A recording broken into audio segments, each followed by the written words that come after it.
Tak doktore Hausman, nevím, jak mám poděkovat. Chtěl bych.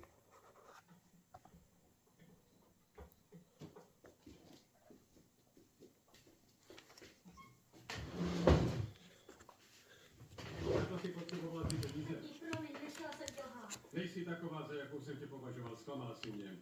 Nepřeju si, aby se s těmi lidmi stýkala. Nemůžeš přece... Můžu, s nikým z nich tě už zkrátka nechci vidět. Mámě o tom neřeknu. Dobrou noc, jdu spát. A utři si z obličeje to svinstvo, než tě uvidí máma.